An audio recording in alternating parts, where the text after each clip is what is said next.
प्रेमचंद जी ने इस कहानी के माध्यम से एक ऐसा प्रश्न उठाया है जो कहानी खत्म होने के बावजूद भी हमारे जहन में रह जाता है। प्रश्न है कि क्या पानी जैसी मूलभूत आवश्यकता पर भी किसी का अधिकार हो सकता है। So hello and welcome to कहानियों का पिटारा बाय अंजू में। फ्रेंड्स, हम बात कर रहे हैं प्रेमचंद जी की कहानियों की और इसी कड़ी में आज की कहानी का नाम है ठाकुर का कुआं। तो चलिए शुरू करते हैं। जोखू ने लोटा मुंह से लगाया तो पानी में सख्त बदबू आई। गंगी से बोला, ये कैसा पानी है, मारे बांस के पिया नहीं जाता। गला सूखा जा रहा है और तू सड़ा पानी पिलाए देती है।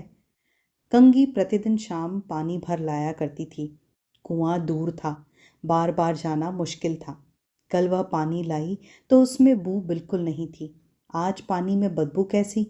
लोटा नाक से लगाया तो सचमुच बदबू थी। ज़रूर कोई जानवर कुएं में गिरकर मर गया होगा, मगर दूसरा पानी आवे कहाँ से? ठाकुर के कुएं पर कौन चढ़ने देगा? दूर से लोग डांट बताएंगे, साहू का कुआं गांव के उस सिरे पर है, परंतु वहां भी कौन पानी भरने देगा? कोई तीसरा कुआं गांव में है नहीं। जोखू कई दिन से बीमार है। कुछ देर तो प्यास रोके चुपचाप पड़ा रहा, फिर बोला, अब तो मारे प्यास के रहा नहीं जाता।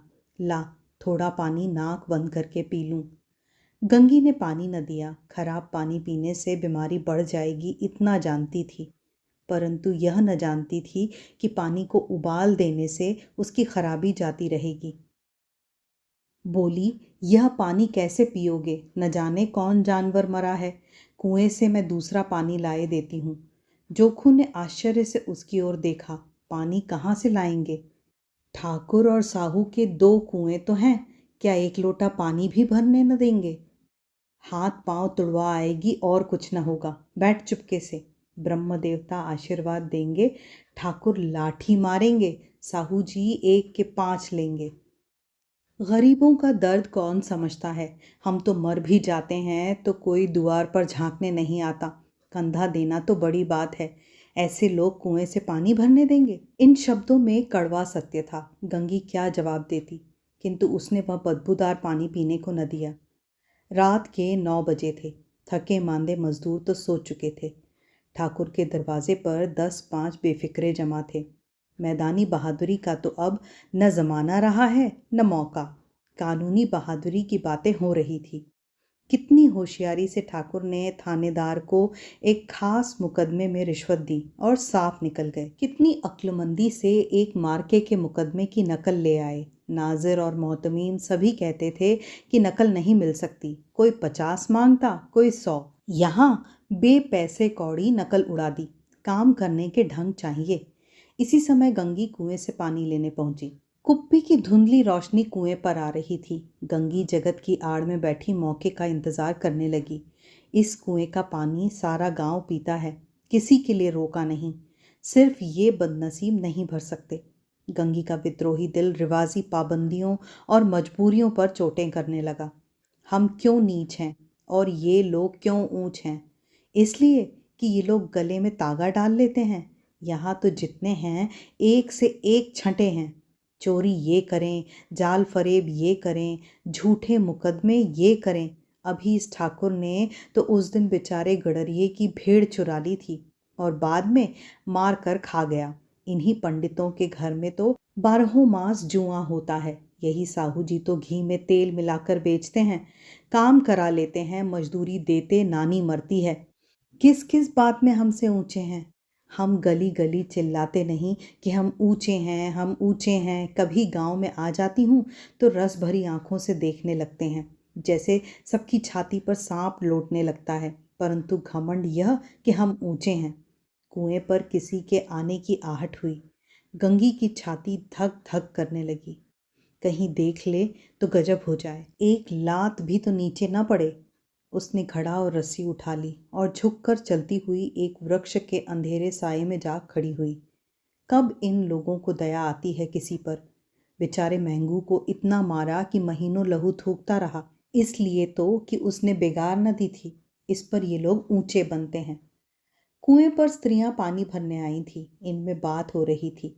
खाना खाने चले और हुक्म हुआ कि ताज़ा पानी भर लाओ। घड़े के लिए पैसे नहीं हैं।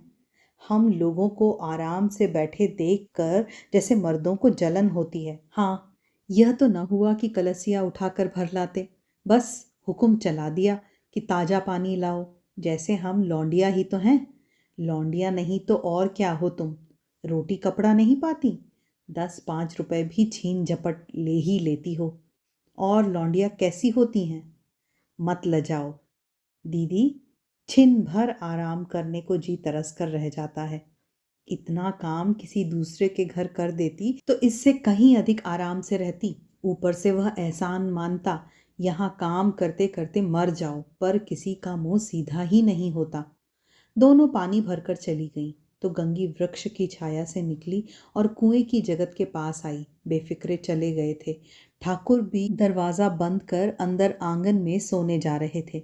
गंगी ने क्षणिक सुख की सांस ली। किसी तरह मैदान तो साफ हुआ। अमृत चुरा लाने के लिए जो राजकुमार किसी जमाने में गया था, वह भी शायद इतनी सावधानी के साथ और इतनी समझ बूझ कर न गया हो। गंगी दबे पांव कुएं की जगत पर चढ़ी। विजय का ऐसा अनुभव उसे पहले कभी न हुआ था।